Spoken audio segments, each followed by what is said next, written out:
How's it going, Knight fans? Welcome once again to Holding Court with Todd Dagenais, along with the coach. I'm Jeff Sharon in a special two-part postseason edition of Holding Court here. And, well, we hoped that we would be previewing a first-round NCAA tournament match, of course, Coach, but it didn't quite work out that way for us in the NCAA tournament.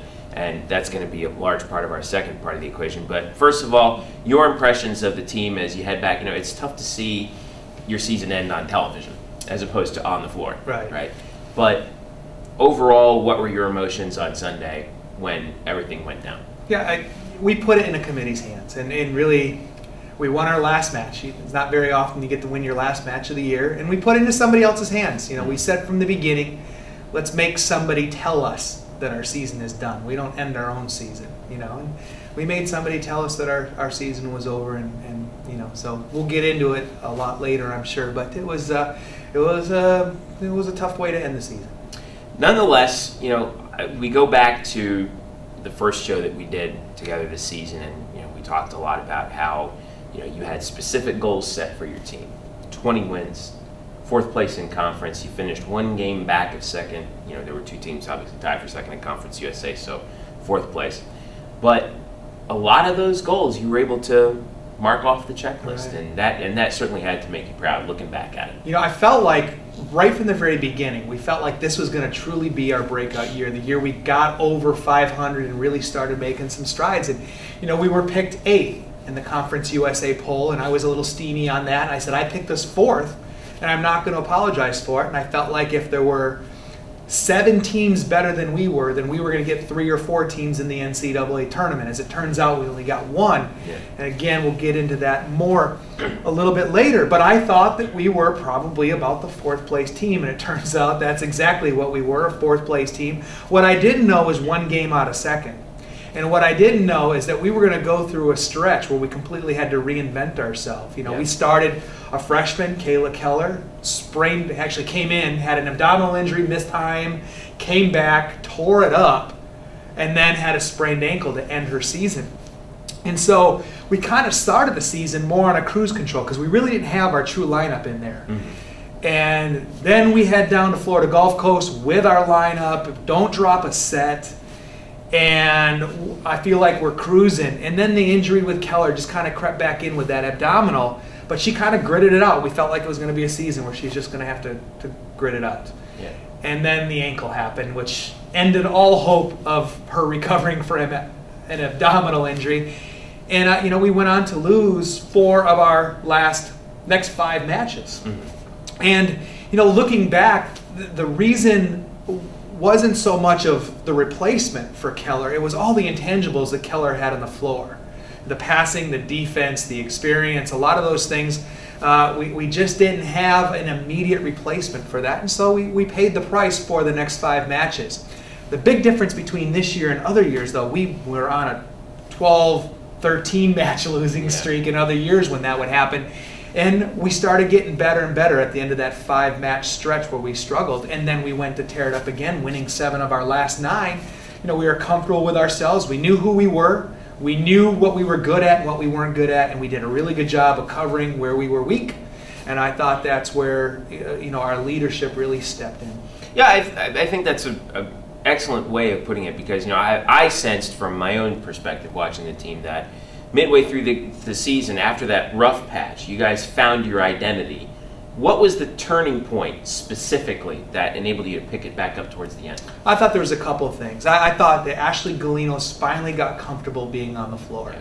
And she got comfortable taking important swings. The other thing is Rachel understood exactly when to use our L2, which is Ashley, when to use our M2, which was Tori McCutcheon. You know, we did put a lot of pressure on Angelica, on Delana, and on Evia to keep us over the top. But I thought that Rachel did a real nice job of giving Tori and Ashley just enough swings to keep the opponents honest, but not too many that it hindered us from doing all the things that we could do. And I think that was a big part of our distribution. We just learned who we are, and we decided that we were going to be who we are. I thought that was really, really a big point. Looking back at Rachel's season, obviously she's the lone senior on the floor for you, and the last 2 years have just been really remarkable what she's been able to do. You know, the two of you, her on the floor, you on the sideline, just seemed to always be on the right wavelength in terms of getting done what you needed to do on the floor. So how much are you going to miss her and her leadership out there? A lot. And I don't think she'd agree with you that we're always on the same wavelength. There's a lot of times that she looked at me like I was an idiot. So, but as a senior, you give her that leeway to tell you she thinks you're wrong. But no, I thought she took command of the floor. And there was a point, Jeff, during the year where she became not only this intimidating presence, I guess, but this vocal, emotional presence. And I thought to me, it felt like at Southern Miss in that 5-game match. Mm-hmm. I mean, she just took the team on her back and started willing this team to success at that point. Sometimes a senior just says, oh my goodness, I only have X number of matches left and I'm going to leave it out there. And she just really sold out at that point. And I mean that in a good way. She sold out and said, we're doing whatever it takes. That was the beginning of the turnaround of the season. It didn't take hold for a little bit, but that was really the beginning of the turnaround for us.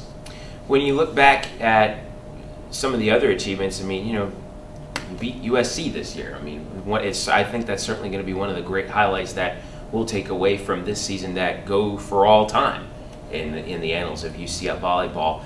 Do you think that holds the same significance now as it will, say, I don't know, 5-10 years down the road when we look back at it? I don't know. I can't answer that question just because I don't know where we're going to be in 5 years. Yeah. I'd like to think in 5 years we're mentioned in the same breath with some of those wonderful schools like SC and Stanford and Texas, and that's what we're pushing for. Mm-hmm. So, now, it's a big deal because 4 years ago we were 250th in the country, and here we were in our 4th year of the new regime and the new team, and we pull off the most improbable of results, and it's going to go down as being the start, I think. Yeah. It's going to go down as being the confidence builder. Do you remember when that happened? That's what that victory is going to go down as being. Yeah.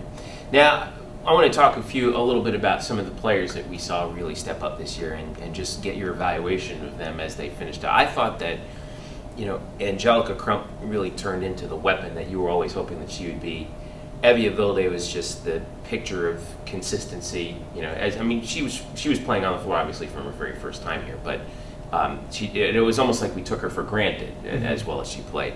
And then and then not to mention her, but also Meredith Murphy, fantastic once again in the back for you. We saw that group, those first 2 years of your recruiting. They're finally reaching that point where you're like, okay, this is where I imagine you guys would finally be, and that's fun to see. It is. Angelica, we said she has to be the terminator. She has to be the enforcer. Mm-hmm. And she stepped into that role, and not only was she out there, many nights getting 20 kills, but she's hitting at a 270, 280, 290 clip. Yeah. She really didn't have very many bad matches this year. That's tough for an outside the primary outside hitter, to not have bad matches with opponents keying on you. So. And she's just a sophomore. We still have. Not hard to believe. We still have a lot that she's going to still do for us, and she's going to become even more of an all-around player than what she is right now. Mm-hmm. That was a big thing for us. And the other outside hitter, Ashley. We spent a good part of that middle season not knowing for sure who our L2 was. Was it Ashley? We knew we needed depth, so we took Nicole Rydell out of the middle, and she was competing for that spot. Mm-hmm. Ultimately, it just came down to the fact that Ashley has had 4, 5, 6 years of experience in high school and club playing in that left side hitting position. But every day they battled, and the numbers were pretty consistent between the two. We just ended up going with the experience more than anything else in that position.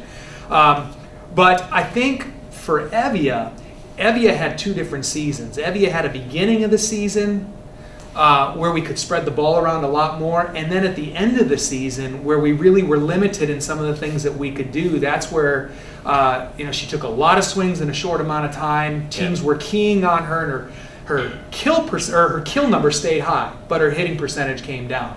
And that's really more a product of where the team was and how much we needed to set her. I mean, she probably would rather not have taken that many swings and not had the opponents know that she was getting the ball all the time. We would have much rather have balanced it out, but that's just not the boat that we were in. We had to do what we had to do, and we just had to grind out victories. And hitting percentages dropped, but the victories kept being put on the board, and I think that was a positive thing there. In the middle, Dagenais started off on the bench at the beginning of the year. That was just an experience thing. But we knew that at some point, once she started showing that she could make the collegiate move, the collegiate play, the collegiate thought process, we had to get her in the game. Yeah. And that happened probably in the preseason pretty early on. And then from that point, she just took off and just blossomed. She was fantastic in the last 3-4 weeks of the season. It was really amazing. To see a freshman carry rotations was pretty special to see, and she wasn't doing it against slouchy teams either. Tori McCutcheon was just steady all year long. Yeah. Tori is out there not so much for the offense, even though she was one of the top 10 hitters percentage-wise. Mm-hmm. But that's not really what we have her out there for. She's out there to block because she understands our system better than any other player on the team. And our blocking numbers went up this year, our digging numbers went up this year, all because of Tori's ability to block defensively. We got her balls when we could. But really that wasn't her role. Her role was to be a physical blocking presence because she knows the system. She's so smart, better than anybody else. And so that was her role on the team. We talked about Evie, we talked about the 2 outside hitters, the 2 middles. Rachel obviously just kind of settled into her job. And then the big piece was our defensive core. Yeah. Meredith, serve, receive, and defensively was so strong. Danny, we would not be where we are right now had Danny not made that jump from last year to this year. Yeah. Danny could have worn the different color jersey on any night of the year, played libero for us. And, she accepted her role and she decided she's going to be great in her role. And we are where we are because of players like Danny accepting their role and playing it to the max. Roxy went in for Evia earlier in the year. We decided we wanted Evie to play all the way around, so then we switched up and we had our liberos go in for our left sides and we defensive specialist in for our middles. Roxy played that role. And, she was steady. We knew exactly what we were getting from Roxy, and she went out there on the floor every night, And other players kind of came and went in the lineup, but really it was those core 8, 9 players that night in and night out did their part to get us to those 20 wins. And the fun part is you get all but one of them back, and you add, obviously, Marie Retrova is going to be moving into that center position now for you, right? Which, seeing her actually work on developing as a scout player, taking a look at the other team's defense and offensive movements and making that work for her is obviously a huge advantage for you heading in. Right, I'm sure we'll talk more about her later as we kind of preview the upcoming in the next season. But, I think that the best thing that Marie got this year was that she ran an opponent's offense every day in practice. So she got to see so many different styles and so many different ways of setting the ball and running an offense that that experience is going to really benefit her as we go forward, because not only is she going to understand how to run